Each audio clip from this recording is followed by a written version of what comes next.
나 지금은 비록 땅을 거하며 살지라도 내 영혼 저 하늘을 디디며 사네. 내 주님 계신 눈물 없는 곳, 저 하늘에 숨겨둔 내 소망이네.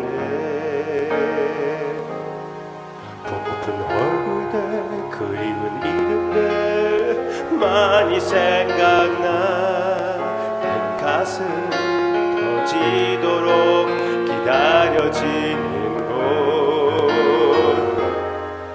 내 아버지 넓은 품 날 맞으시네. 저 하늘에 쌓아둔 내 소망이네. 주님 그 나라에 이를 때까지 신뢰의 걸음 멈추지 않으며 어떤 시련이 와도 나 두렵지 않네. 주와 함께 걷는 이 길에 주님 그 나라에 이를 때까지 신뢰의 걸음 멈추지 않으며 어떤 시련이 와도 나 두렵지 않네. 주와 함께 걷는 이 길에 주와 함께 걷는 주와 함께 걷는 이 길에 주와 함께 걷는 이 길에 주와 함께 걷는 이 길에.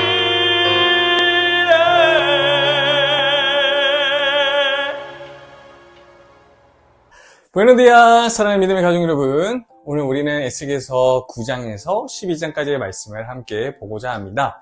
에스겔서는 이스라엘 백성이 바벨론 포로로 끌려간 시대에 주어진 말씀이죠. 그런데 그 당시의 백성들은 어려운 가운데서 이런 생각을 가지고 있었습니다. 그래도 성전이 있는 예루살렘은 괜찮을 거야. 성전이 있으니 하나님께서 우리를 버리지 않으실 거야. 아직 시간은 우리에게 많을 거야. 걱정 안 해도 돼. 그런데 과연 성전이 있다는 사실만으로 안전할 수 있을까요? 하나님의 이름을 부르는 백성이라고 해서 반드시 하나님과 함께 할 수 있다고 말할 수 있을까요? 하나님의 말씀을 듣고도 미루는 백성에게 어떤 일이 일어날 수 있을까요? 이 질문을 마음에 두고 오늘 말씀을 함께 살펴보면 좋겠습니다. 먼저 에스겔서 9장입니다. 9장에서 하나님은 예루살렘을 향한 심판을 명령하시죠. 그런데 심판이 시작되기 전에 가는 베옷을 입고 서기관의 먹그릇을 찬 사람이 등장합니다. 하나님께서는 그에게 예루살렘 성은 가운데를 다니면서 그 안에서 행하지는 모든 가증한 일로 말미암아 탄식하며 우는 사람들의 이마에 표를 하라고 명령하십니다. 이 장면은 우리에게 중요한 사실을 보여주죠. 하나님은 단순히 겉모습만 보지 않으신다는 거예요. 하나님은 성전 안에 있는 사람도 보시고 그 마음도 보십니다. 하나님은 죄를 가볍게 여기시는 사람과 죄로 인해 탄식하는 사람들을 보고 구별하신다는 거예요. 그리고 9장 6절에 하나님이 이렇게 말씀하십니다. 내 성소에서 시작할지니라. 네, 심판은 성소에서 시작됐습니다. 이것은 좀 두려운 말씀이에요. 하나님의 심판은 세상 밖에서만 시작되는 것이 아니라 하나님의 이름을 부르면서도 실제로 하나님을 두려워하지 않는 곳에서부터 시작된다는 거예요. 그리고 9장은 그래서 9장은 우리에게 묻습니다. 우리는 죄를 보고도 무감각한 사람이 아닌가? 아니면 하나님 앞에서 그 죄로 인해 탄식하며 회개하는 사람입니까? 교회 안에 있다라는 그 사실, 또 내가 직분이 있다라는 사실, 혹 내가 신앙의 언어를 안다라는 사실만으로는 결코 안심해서는 안 된다는 걸 얘기하고 있는 것이죠. 왜 그렇습니까? 네, 하나님은 우리의 중심을 보시기 때문입니다. 이제 에스겔서 10장을 보겠습니다. 10장은 하나님의 영광이 성전을 떠나는 장면을 보여주고 있어요. 네, 본래 성전은요, 하나님의 임재를 상징하는 곳이잖아요. 이스라엘 백성은 성전이 있다라는 사실을 큰 자랑으로 여겼고 그것이 자신들을 보호할 거라고 생각했습니다. 그런데 10장에서는 놀라운 일이 일어났습니다. 하나님의 영광이 성전 문지방을 떠나 그룹들 위로 옮겨간 거죠. 이 장면은 단순히 장소가 바뀌는 장면이 아닙니다. 이것은 하나님께서 더 이상 죄로 더럽혀진 성전을 자신의 임재의 처소로 여기지 않으신다는 얘기예요. 네, 성전의 건물이 있어도요, 하나님의 영광이 떠나면 그것은 더 이상 안전한 피난처가 아니라는 거죠. 제사가 있어도 회개가 없고 어떤 형식이 있어도 하나님을 경외함이 없다면 그것은 하나님을 기쁘시게 할 수 없다는 겁니다. 이 말씀은 오늘 우리에게도 중요합니다. 교회 건물, 예배 순서, 직분, 경험, 전통, 그 어떤 것도 우리를 자동으로 거룩하게 만들 수는 없습니다. 중요한 것은요, 하나님께서 그 가운데 계시냐는 거예요. 하나님께서 기뻐하시는 예배인가인 겁니다. 하나님의 말씀이 살아있느냐는 거예요. 우리는 이렇게 물어야 합니다. 우리의 예배 가운데 하나님의 영광을 구하고 있습니까? 우리의 교회는 사람의 만족이 아니라 하나님의 인재와 말씀을 중심에 두고 있습니까? 자, 이제 에스겔서 11장입니다. 11장에서는 예루살렘의 지도자들이 등장하는데요. 그들은 백성을 잘못된 길로 이끌고 있습니다. 그들은 예루살렘이 안전하다고 생각합니다. 그러나 하나님은 그들의 거짓된 확신을 책망하죠. 사랑하는 믿음의 가족 여러분, 우리가 사람, 목사의 말을 믿는 건 아닙니다. 우리가 믿는 것은 무엇입니까? 네, 바로 하나님의 말씀이어야 합니다. 그런데 11장은요, 심판만 말하지는 않습니다. 그 안에 놀라운 은혜의 약속도 있어요. 하나님께서는 흩어진 백성에게 이렇게 말씀하시죠. 내가 잠깐 그들에게 성소가 되리라.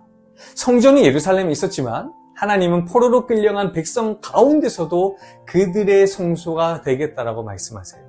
그리고 11장 19절에서는 이렇게 약속하시죠. 내가 그들에게 한 마음을 주고 그 속에 새 영을 주며 그 몸에서 돌 같은 마음을 제거하고 살처럼 부드러운 마음을 주어. 이것은 매우 중요한 약속입니다. 하나님의 백성에게 필요한 것은 단순한 외적인 회복만이 아닙니다. 예루살렘으로 돌아가는 것으로 충분하지 않습니다. 성전 건물이 다시 세워지는 것만으로도 충분하지 않아요. 우리의 마음, 사람의 마음이 새로워져야 합니다. 돌 같은 마음이요, 제거되고 하나님께 순종하는 부드러운 마음을 받아야 하는 것이죠. 그러므로 11장은 우리에게 얘기하고 있습니다. 참된 회복은 장소의 문제가 아니라 마음의 문제입니다. 하나님께 돌아가는 것은 겉모습을 바꾸는 것이 아니라 마음이 새로워지는 거예요.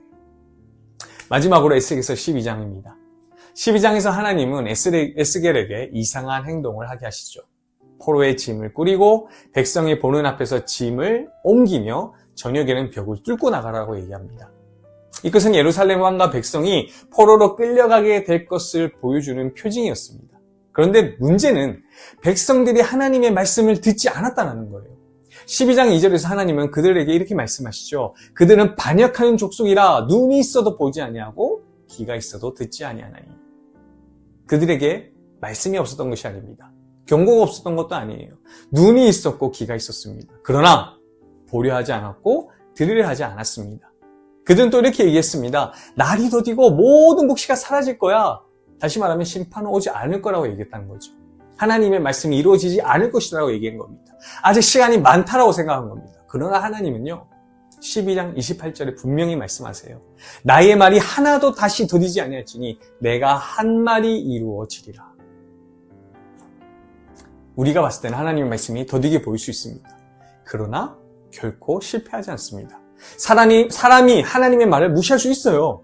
하지만 그 말씀을 없앨 수는 없습니다. 하나님이 말씀하신 것은요, 반드시 이루어집니다. 사랑하는 믿음의 가족 여러분, 오늘 말씀을 우리의 삶에 한번 적용해보면 첫 번째로 우리는 죄에서 무감각해지지는 말아야 합니다. 에스겔 9장에서 하나님은 죄로 인해 탄식하는 자를 아셨다라고 얘기하고 있어요. 그렇기 때문에 우리는 시대의 죄, 교회의 죄, 우리 가정의 죄, 자기 자신의 죄 앞에서 무감각해져서는 안 됩니다. 두 번째로 우리는 종교적인 형식만 붙들어서도 안 되죠. 에스겔서 10장은 성전이 있어도 하나님의 영광이 떠날 수 있음을 보여줬습니다. 우리에게 필요한 것은요, 형식만이 아니라 하나님의 임재와 말씀 앞에서의 참된 경외함과 경건이라는 겁니다. 그리고 세 번째, 우리는 마음 회복을 구해야 합니다. 11장은 하나님께서 돌 같은 마음을 제거하시고 새 영을 주시겠다라고 약속하셨습니다. 참된 변화는요, 마음의 변화입니다. 마지막 네 번째, 우리는 하나님의 말씀을 미루지 말아야 합니다. 에스겔서 12장은 하나님의 말씀이 반드시 이루어진다는 걸 얘기하고 있어요. 회개는 나중으로 미룰 일이 아닙니다. 오늘 말씀 앞에 반응해야 돼요. 자, 그렇다면 이 말씀 속에서, 오늘 말씀 속에서 우리는 예수 그리스도의 어떤 모습을 발견할 수 있습니까? 에스겔서 9장과 12장은 심판과 떠나가는 영광, 포로의 표징을 보여줍니다. 그러나 성경 전체에서 보면요, 하나님은 죄로 무너진 백성을 그대로 버려두지 않으셨습니다. 11장에 하나님은 자기 백성에게 새 마음과 새 영을 주겠다고 약속하시죠. 이 약속은 예수 그리스도 안에서 더 분명하게 나타납니다. 예수님은 제 일을 새롭게 하시기 위해 오신 분이죠. 그리고 성령을 통해 돌 같은 마음을 부드럽게 하시고 하나님께 돌아오게 하십니다. 또한 에스겔서 10장에서 하나님의 영광은 성전을 떠났지만 요한복음 1장 14절에 이렇게 얘기하고 있습니다. 말씀이 육신이 되어 우리 가운데 거하심에 우리가 그의 영광을 보니. 아멘. 하나님의 영광은 죄로 더럽혀진 성전에서 머물지 않으셨지만 때가 되었을 때 예수 그리스도 안에서 우리 가운데 오셨습니다. 아멘.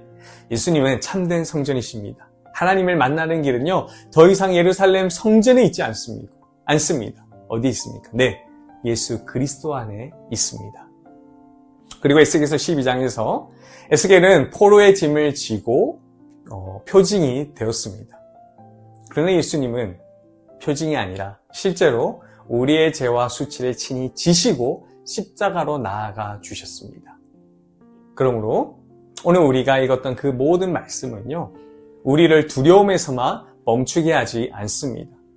이 말씀은 우리를 그리스도께로 이끌어 주십니다. 사랑하는 믿음의 가족 여러분, 오늘도 그리스도께 나아가시길 바랍니다. 그분 안에 참된 성전이 있습니다. 그분 안에 새 마음이 있습니다. 그분 안에 심판 가운데서 피할 길이 있습니다. 오늘 하루도 예수 그리스도의 그 은혜와 그 사랑 가운데에 심판과 같은 그런 실패가 아닌 예수 그리스도를 통하여 영광 돌리는 하나님이 기뻐하시는 삶이 되시기를 예수님의 이름으로 축원드립니다. 기도하겠습니다. 사랑의 주님, 감사합니다. 오늘도 말씀을 통하여 우리를 돌아보게 하시고 무엇보다도 우리가 말로만 형식으로만 살아가는 그리스도인이 아니라 예수 그리스도께 받은 그 은혜 가운데에 감사와 기쁨으로 살아가는 그리스도임을 확인하게 해주심에, 다시 한번 돌아보게 해주심에 감사드립니다. 오늘 어떠한 순간에 있을지라도 우리의 마음이 하나님을 바라보게 하시고 우리의 삶이 말씀을 붙잡게 하시고 우리의 모든 생각이 예수 그리스도 가운데에 바르고 참된 길로 나아갈 수 있도록 주님 인도하여 주시옵소서. 오늘 하루도 지켜주실 것을 믿사오며 살아계신 예수님의 이름으로 기도드립니다. 아멘.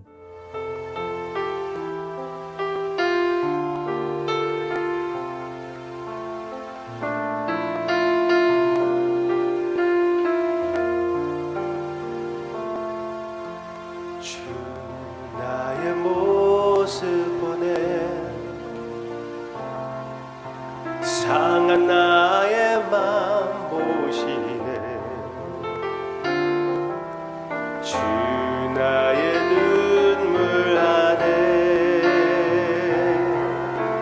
홀로 울던 맘 아시네 세상 소망 다 사라져가도 주의 사랑은 끝이 없으니 살아가는 이 모든 순간이 주 은혜임을 나는 믿네 주 사랑 내게 있네 그 사랑이 날 채우네 주 은혜 내게 있네 그 은혜로 날 세우네 세상 소망